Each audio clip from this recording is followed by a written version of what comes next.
It won't be long before I have a nice blend of 11 herbs and spices cooking up in my little herb garden. Shoot.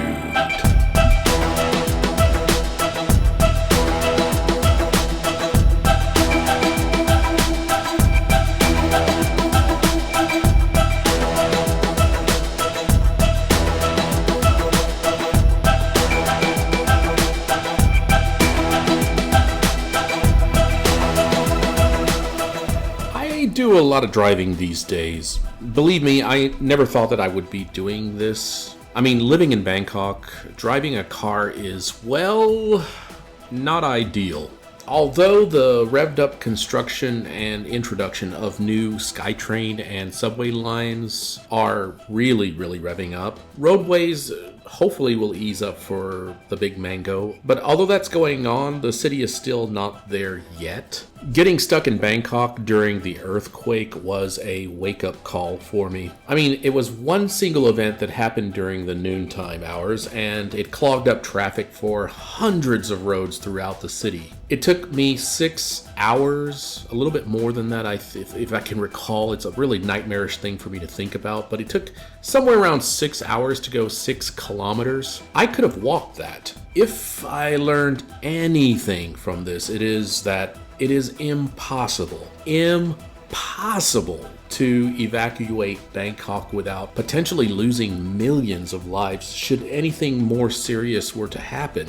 If the zombie apocalypse, per se, were to break out on Sukhumvit Road, Silom Road, Phetchaburi, they're all going to be zombie all-you-can-eat buffets. Don't let those YouTuber influencer videos fool you. There's plenty of meat wrapped around plenty of them tourist bones on Khao San Road. They're not all svelte. Them zombies gonna be dining, y'all. But I digress. Outside of Bangkok, public transportation is still pretty good. You can be quite mobile in, say, Pattaya, for example, using a series of songtaos, taxis, bicycles, and walking. The same applies for Chiang Mai. But once you start looking into non-tourist-based cities, even larger ones like Udon Thani or Rayong, this becomes a bit trickier. Fortunately, Khon Kaen falls in a middle zone. It has plenty of songthaew routes, walkable areas, and taxi services. And the Grab application, which is Asia's cheaper version of Uber, is often used. It is not what I would consider a terribly bicycle-friendly city, but you do see cyclers from time to time, and there are parts of the city that you can do that with. There's a huge bicycle trail that wraps around a lake if you're into just exercising and not using it for transportation. The problem is if you stray 15 or 20 minutes outside the city center, your transportation options become more limited. I see songthaews going all the way out. I mean, into like villages that are 30 minutes outside of the city, but that's about it. My mother lives literally 20 minutes outside the city. It literally takes her 20 minutes to arrive in the downtown, to go to the mall or the Pullman Hotel area. 20 minutes, that's it. It takes her 20 minutes. Yet it's very difficult to get a taxi driver to pick her up or take her anywhere on the Grab application. We have to call a service directly, like an actual taxi service, but you end up having to haggle to get a ride, and I don't like doing that. So for daily use, more or less, having a moped or a car becomes a necessity once you leave the city center. I miss the days of being out in Minburi, say in Bangkok, but being able to go downtown without having to hail a cab or to drive. Soon, hopefully, Khon Kaen's light rail system will get built, and hopefully I'll live to see that when it's expanded. Khon Kaen is an odd city of sorts. Its population explosion and double-digit GDP growth is largely due to the private sector. Khon Kaen never benefited from the 20th century, turn of the century, trickle-down power structures that other big cities in the Isarn area took advantage of. This allowed money to actually flow out of Bangkok directly into cities where governors were more or less chosen at the time, which places Khon Kaen in a very odd place right now because most of the bougie, rich upper class of Khon Kaen are not 5th or 6th or 7th generation citizens. They're actually maybe 2 citizens or 2 generations deep here. It's all new money. This is perhaps because Khon Kaen is centrally located and it's a hub of industry and transportation. It did surpass Udon Thani in size, and it looks like it's keeping its eye on Korat, though I'm not sure that will happen. Korat is growing as well. Anyways, about driving. The benefit of driving is that I can go quite far out and quite far off the beaten path in relatively little time. Something that would have taken me 1 or 2 hours to accomplish on a bicycle and out here result in frightful encounters with man's best friend.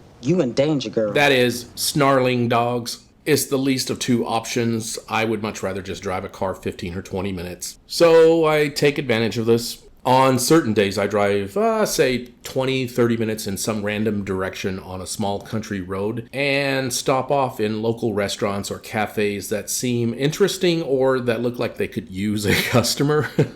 A few months ago, upon returning from the States, I visited a cafe in Bantoum called the Bibi Le Garden, or Bibi Le Garden. I found a nice little cafe just north of it within walking distance recently. The place is called Pandao Cafe. Now, if you look at it on Google Maps, it might not be that, and I'll explain why. It's a soup and coffee type of place. The original boba tea restaurant that was there is closed down now, permanently so. But as of the making of this video, it still appears that that's what's on the map, at least on Google Maps. But Pandao is now what's open there. I went ahead and submitted an edit to Google to change the information, so hopefully the QR code will point you to the Pandao instead of this boba tea place. That's what I saw the day that I went. If not, my apologies, it is in the same location. Later on that day, I found myself in Sawati Village, a place I find myself gravitating towards, not just because it's rural and it has kind of like a remote feel, but because it's close enough to other villages that if I get lost, I will eventually stumble upon familiar areas.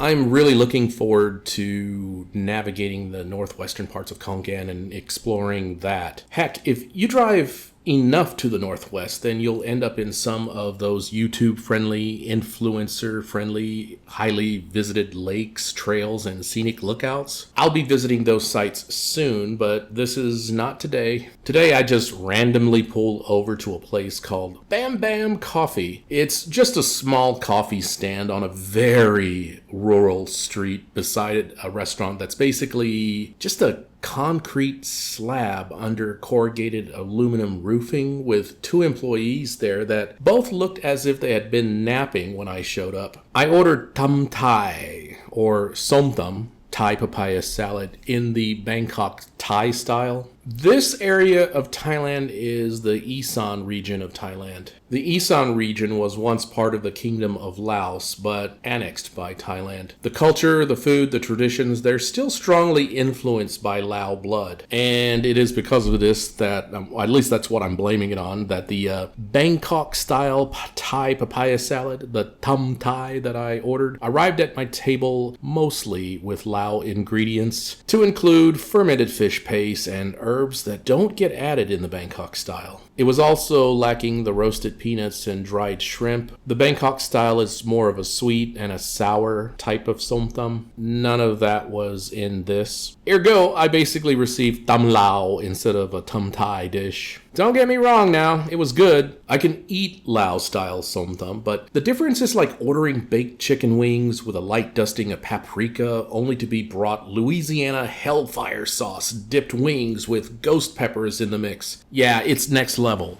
You in danger, girl. I ended up having to order a Thai traditional iced coffee from Mrs. Bam Bam Coffee Lady. Garçon! Garçon!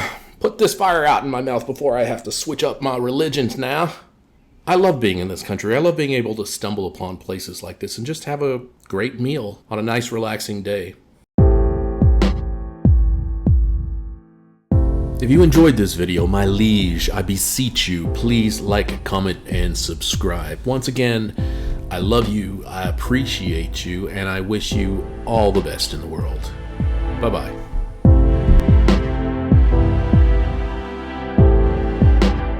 Right now, I'm wearing everything exclusive, everything expensive, everything icy. I don't want to say too much because I don't want nobody buying.